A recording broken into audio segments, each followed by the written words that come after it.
Good morning, good afternoon, hello, welcome. Welcome to Dubai Real Estate Unplugged, brought to you by the team here at House & House. As always, I'm Luke Remington, Managing Director for the House & House Group. Today we're joined by Charlie Bannon and Tom Paulson as we review the sales and leasing market for Q3. This is always, I think, a difficult one to do because we have to cast our minds back 3 months. So for the listeners, we're going to be talking about July, August and September this year. Tends to be the quieter months for real estate or in general in Dubai. So if you are living in Dubai, you're going to see noticeable decrease in traffic.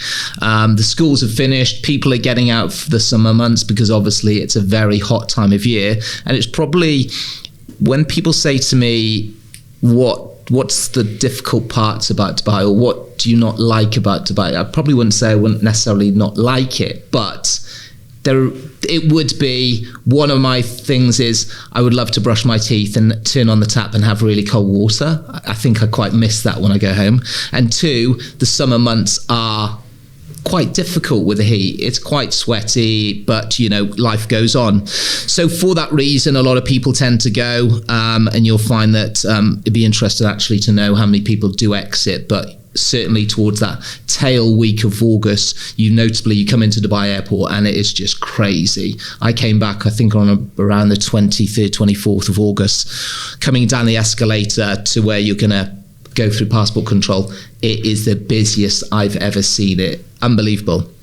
So with that in mind, let's talk about what's gone on. Charlie, sales director, you're looking after a lot of salespeople. How many as of today? 98 as of today. Okay. In the residential sales team. Nice. Some big teams, some small teams?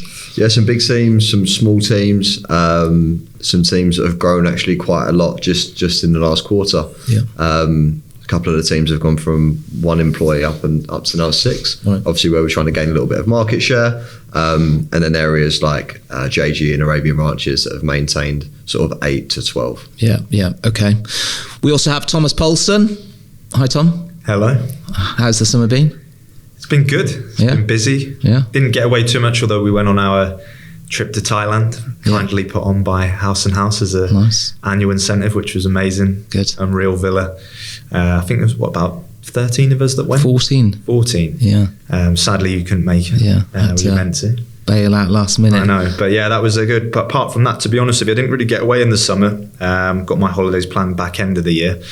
But in the leasing market, which obviously we'll go on to, it was certainly very busy. So I was glad to be it was all hands on deck, to be honest with you. Yeah, interesting. And you are the two in charge of your respective departments. And, for you didn't actually get away. So like I was saying, people get away. You don't. You stayed, which probably is going to give an indication. So let's go into it, Charlie. Secondary sales, I'm going to throw this at you. Was the market still on the rise Q3? So we're going Q1, Jan, February, March, April, May, June, Q2. Schools finishing, I believe, 5th, 6th, 7th, 8th, 9th, 10th of July. Did we experience a summer slowdown? Not at all. Continue to rise similarly to how it has all year. I suppose the biggest thing that I noticed from this summer to last summer is that I was speaking to brokers who are obviously on the face of it, speaking to clients and whatnot, and I heard a few times, the buyer's just going to fly back and get this done. Whereas I think historically, I've never heard that. Yeah. Buyers or sellers would just be, look, we'll sort this out after the summer. Yeah. But I feel like this year, people were a little bit more active with changing their plans, changing their holiday arrangements to make way for the property purchase or sale. And I genuinely think that's the first time I've ever really heard that. So what is the mindset from the buyers in order to do that? Is it because Dubai's the long-term home? Is it because the buyer's saying, we need to get in now because we see it's going to continue to grow? Where is this mindset suddenly changed? Because let's go back to the summer of 2022 or the summer of 2021, 2020. Let's try and forget about the COVID situation. So yes, we're very quiet because of COVID. What are buyers thinking? So I was speaking to Cahill O'Neill actually last week, and I said, Kyle O'Neill, just for the listeners, is the associate director of Jumeirah Park, JVT, JVC, this kind of area. That's it. Manages a team of 5 people now. Okay. Been here for, I think, 5 or 6 years. Yeah, that's right. And look, he's a really good guide to me as to what's happening, because he's so active in the market. And I said, with the population growing, do you think it's the new residents that are coming to purchase a home? And he said, not really. He said, it's the guys that have been here years and years and now deciding Dubai is their long-term place. And I think that's down to the rents still being pretty high, which I'm sure Tom will touch on and hopefully back up, because I think they've come to realise, the guys that have, like Carl said, they're not new residents, they've been here a long time. They might have been looking last year or the year before, they've seen the prices increase, but also they know how quickly they can lose a house to another buyer. Yeah. So they're a bit more amenable to make changes. And I suppose it's probably a scarcity mindset when it comes to buying a house. If I'm a buyer and I'm away for the summer, are you saying that I'm travelling back to view, or am I travelling back to conclude or progress sale? So combination. We know. Okay. Depends on where they're at in the process. Because you've got to be really, really, you're gung-ho. If you're, I'm not saying, we're in Saudi or, within a 1, 2, 3 hour flight, but if you're flying back to view properties because the agent's told you, look, I can get you access in 2 weeks' time. Oh, well, actually in 2 weeks I'm going to be in Italy on a family holiday. Oh, but I'll fly back. You're on the accelerator, right? Yeah, for sure. And I think it comes down to scarcity. It's not like there's lots of properties popping up at market rate that are suitable for their family. And obviously lots of people kind of refine it down to maybe 1 or 2 communities. And then they've got an agent or agents looking for them in that community. So if something comes up, they've probably gone through the pain of losing a home, maybe on price, or the seller changing their mind. So when it comes up, they're quite quick to react. For example, the guy that you put us in touch with, the doctor. Yes. He was traveling for, I think, 6 weeks over the summer. Yeah. When I spoke to him initially, he was like, look, this is what we're looking to do. Gave some rough requirements, put him in touch with someone within the business. And I said, when are you looking to go out and take a look? He said, I'll probably when we get back from holiday. Spoke to Jack Smith, associate director, and also covering the Arabian Ranches team. And they actually viewed one home before they flew. And whilst they was away, it was negotiated and closed whilst they was on holiday. Interestingly, you sent a message to the management group last night. For those that aren't watching this on YouTube or similar, they can't see it, but I'm looking at my phone because Charlie sent it out. British Dads Dubai. For anyone looking to buy a house, look no further than House & House. The agent was Jack, and he's been superb. He turned up on time. He was easily contactable and consummate professional, and he wore socks throughout. Highly recommend it. How mad is it that turning up on time's a plus? That stands out. It should just be the bare minimum, but obviously it's not in the market, right? It isn't, but again, I'm not going to go off on a tangent here. Service levels for real estate in Dubai are, I believe, considerably better than the UK. And the only reason I'm going to compare it to the UK is because I've looked in the UK recently, and the service levels there are difficult to try and get access to a property because not the owners or the tenants, difficult because the brokers want you to do things exactly when they want to do it. If you try and do things out of hours, no go. If you want to do things on the weekend, if they've got the weekend off, they're not changing their mind.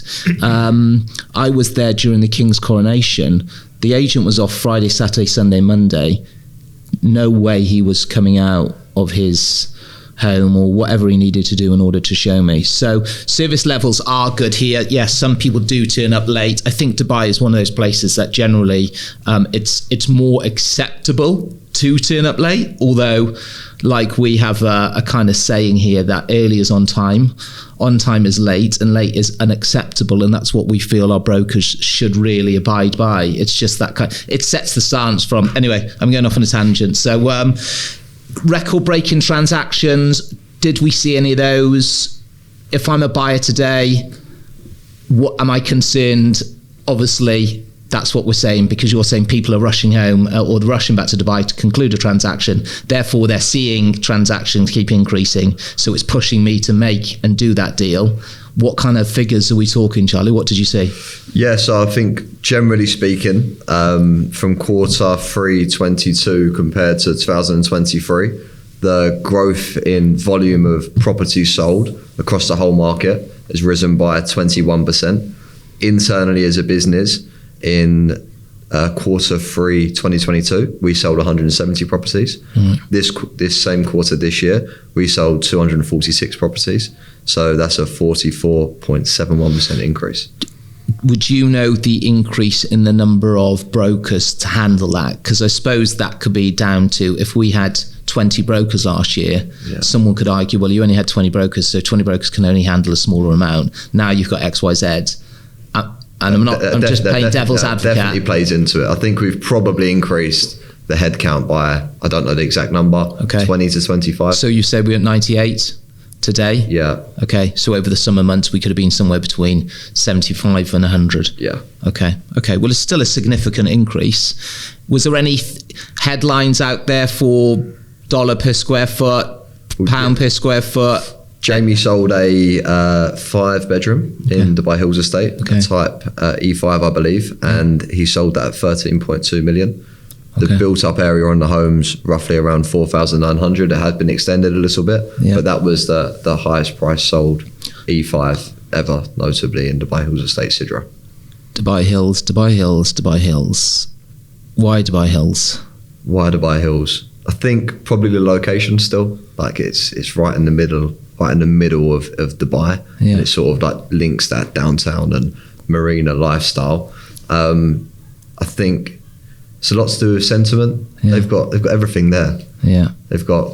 Hasn't a majority of communities got everything there these days? I wouldn't say so. I think it's a new community. I mean, I can talk.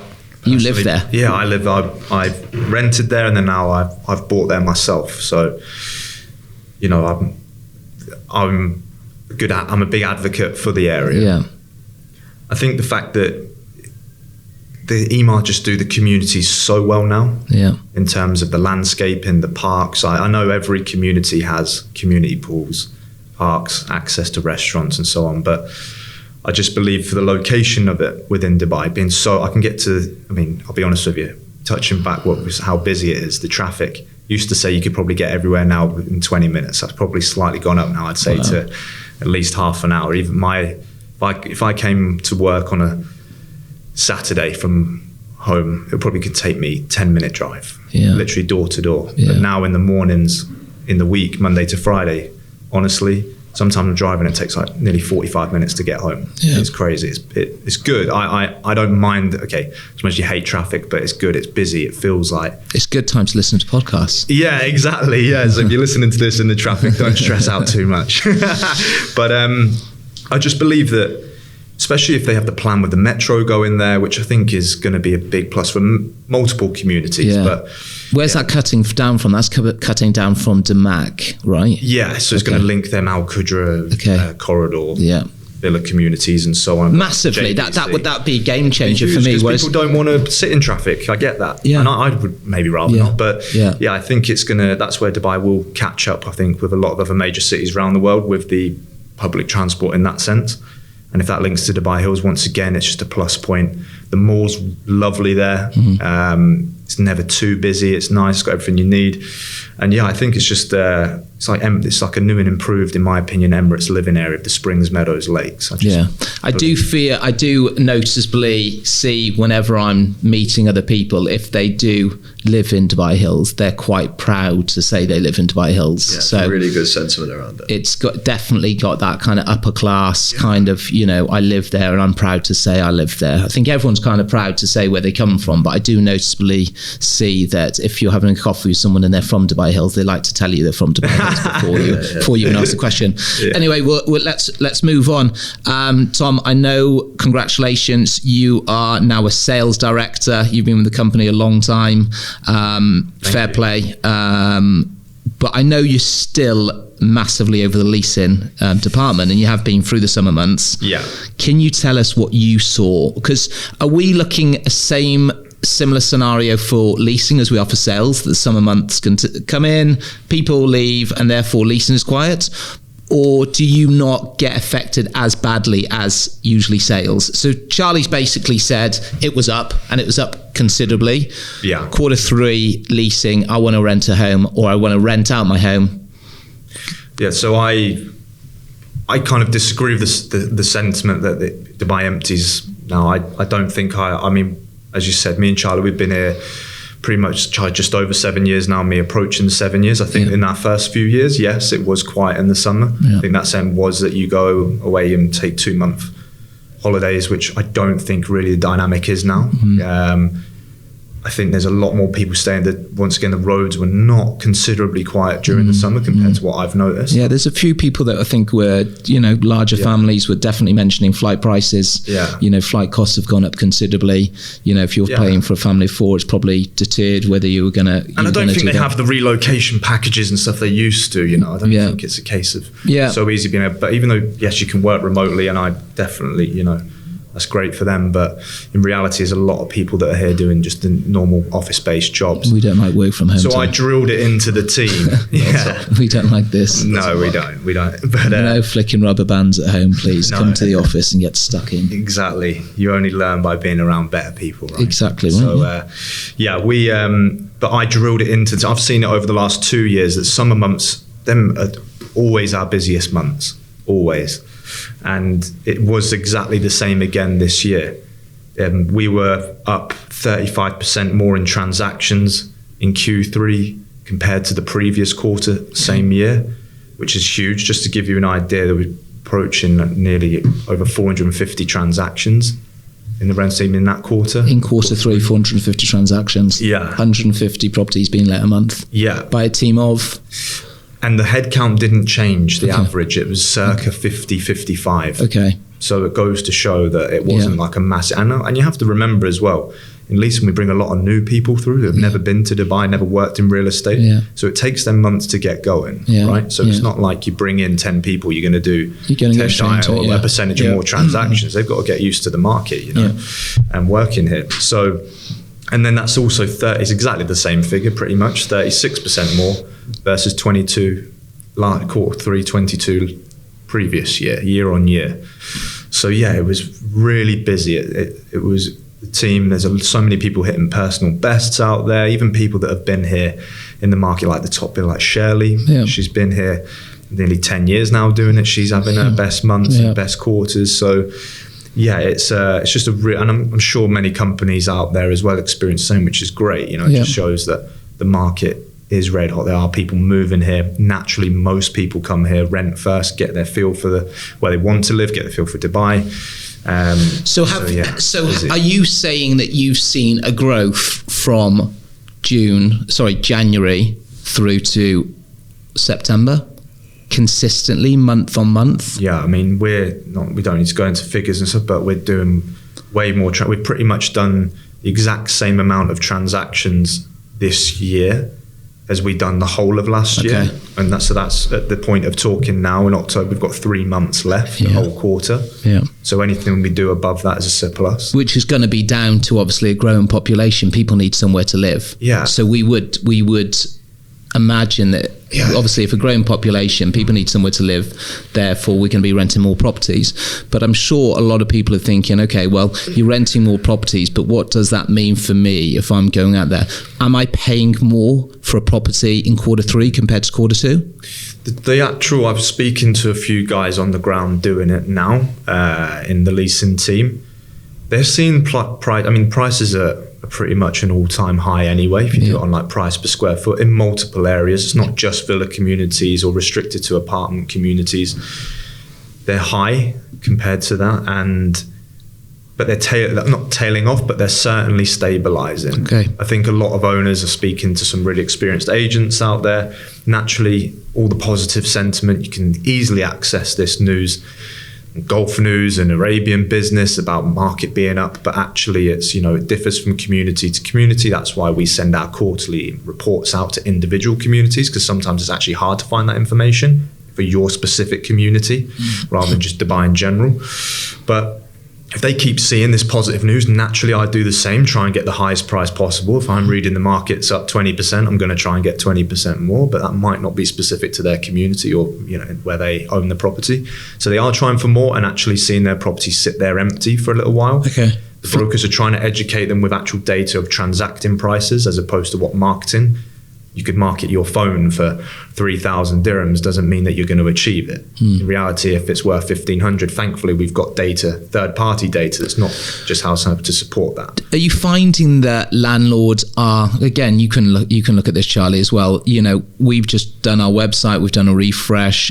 We get a lot of data from all our data from Property Monitor. They're independent. This is what they do, and we stick to it. We don't try and do our data in-house, and we don't just try and give you a house and house perspective, because we are minute in the grand schemes of Dubai. So we can say, okay, right, we're renting 150 properties, and you know, but in the grand schemes of Dubai, there's thousands and thousands renting per month, and there's thousands selling per month. So this data is independent. It is on the website. If I want to rent, I can see what comparable rents are happening. Yeah, straight away. People are savvy, buyers are savvy, tenants are savvy. They've also got access to this data. They're not going to overpay if they haven't got the facts to back it up. Okay, sometimes you get them people with the corporate budgets who have got X amount and they need to spend it, otherwise they lose it. So they might overpay, and maybe some landlords are getting. So it skews things slightly. Slightly. It doesn't. As I said, these corporate big budgets are not as frequent as they once were. Yeah. They're once again. The companies and corporations, I'm sure, also are savvy and have access to data, so they're not going to give their staff a ridiculously overpriced budget if they can save. I guess from a business owner, you would do the same, right? You'd get people to research what prices are. I hadn't thought about that, but you're quite right, that maybe with a growing population, businesses are probably not opening at the rate of people coming into the country, therefore fights for jobs. I've heard from a few people now that have come to interviews, you know, how long have you been looking? Unfortunately, I've been turned down for 3 or 4 jobs, and, you know, I've been looking for 2 months. So this is probably a bit unheard of, and I'm not saying it's all sectors, you know, we're concentrating on the real estate and things around property, but it definitely seems to me it does a lot of competition out there, which would be from the people coming in. Yeah, and there's more and more people staying. So if there's less fluctuation on people leaving, obviously people are staying in their roles or maybe progressing within the business. So all the new people coming in, they're competing with more. Whereas historically people would leave a lot more often, which creates a gap for a new person to come into the buyer and someone's company. Yeah, there was a friend of mine. He works in a school with his wife. They moved to, I believe it's Texas in the US. I think they would have rented around their house out in July, decided we're going to try this. I think she had a very good job. I think she was going in as head teacher. So they've moved July. He's reached out to me last week, handed in his notice in States. I'm coming back. And I'm like, why? He's like, I need to come back. Grass isn't always greener. By himself or with the family? With his wife. They've decided then they're bringing back the children that they've taken out of school here to go there, and that they did look at it in detail. It wasn't impulsive. I think it was just a really good offer to go out there, but for numerous reasons why we're seeing people come to Dubai, and we're not going to go into them and have a political broadcast or anything, you know, but there are people that are going, trying it, don't like it, and realise that, you know, I'm probably in the best place in the world as we speak today. Did he give his main reason or motivation to come back? Or maybe the families? I probably couldn't say actually what he said on here, but he didn't, what do I say? He didn't believe it was what he thought it was going to be. I think, and the way I haven't gone into it in detail because he's there and I'm here, and this is just over WhatsApp, but community, I would have thought that maybe it's probably been a bit more difficult to integrate there than it was here.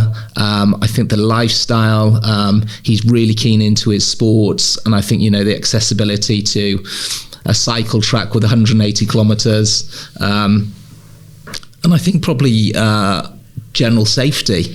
I think that's probably a big culture shock now for anyone living here. We're now wrapped in cotton wool, and we have, you know, no issues at any time of the day.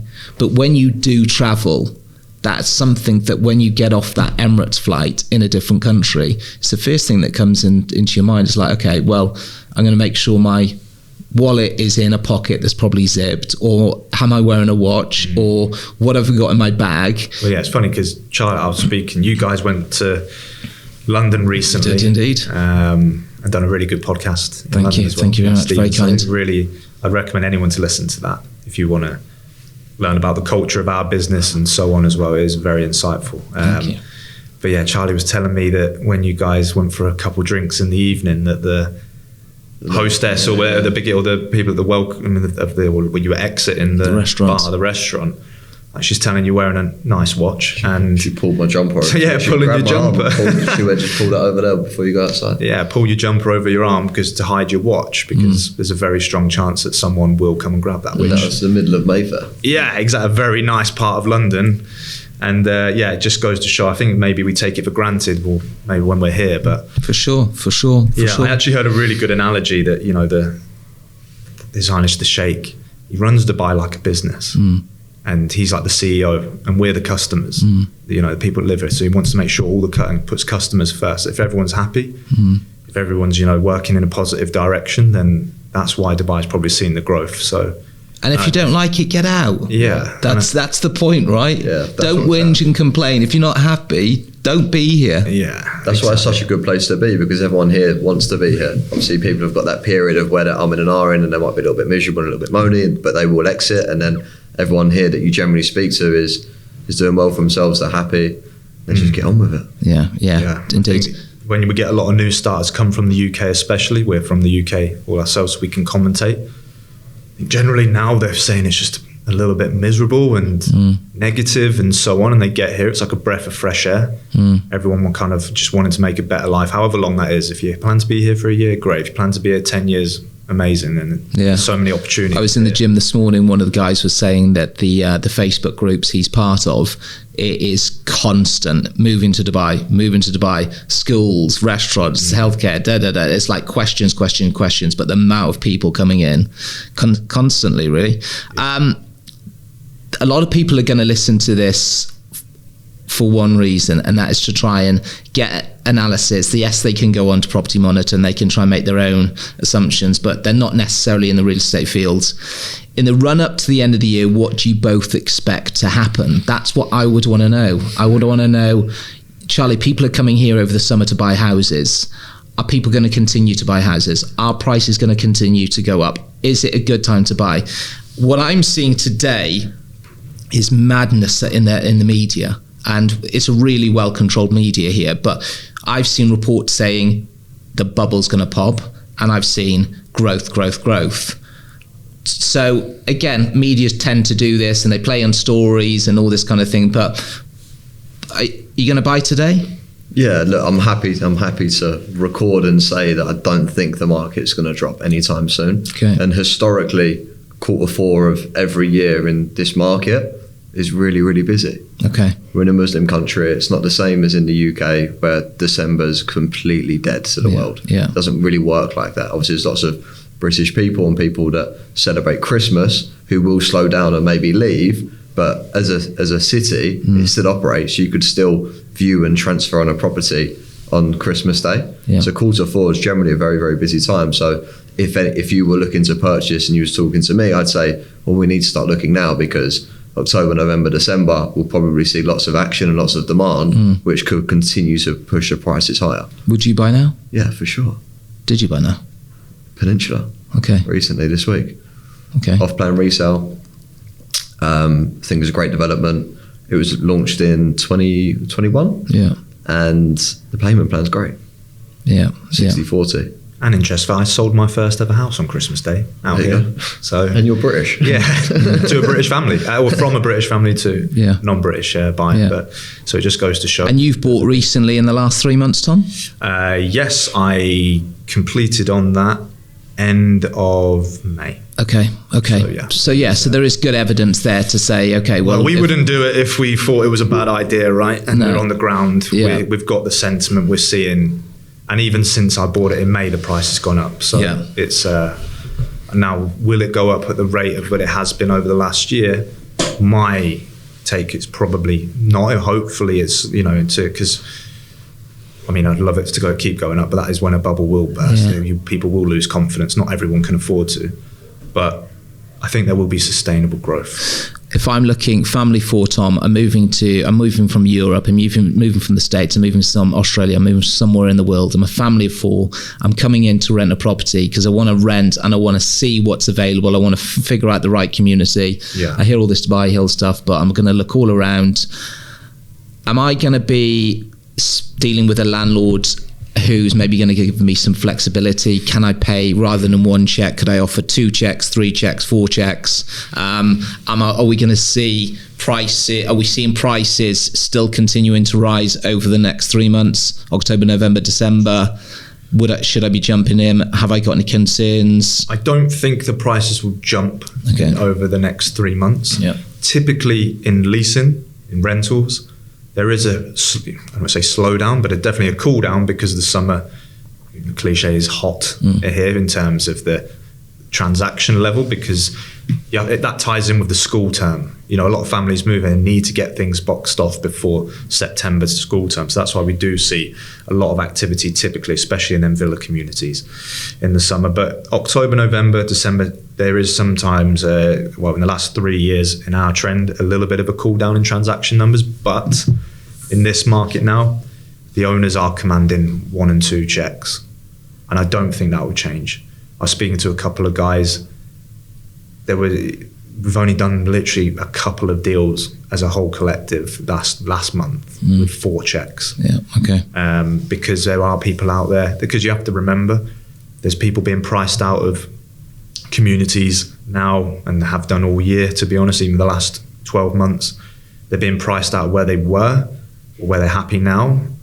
They're having to go to communities which are more affordable, and therefore they've got the good budget to do that, and then they've got negotiating power because they've got decent funds behind them but don't want to overpay for rent, so they can go in there. If you're downsizing then you probably can go and get 1 check to get the best deal, because naturally it's more security for the owner. So if you can do that, I'd recommend doing it. You're going to have to pay the rent anyway, so if you can get the best price, well, do what you need to if your cash flow's there, and owners know that they can probably command that 1 or 2 checks.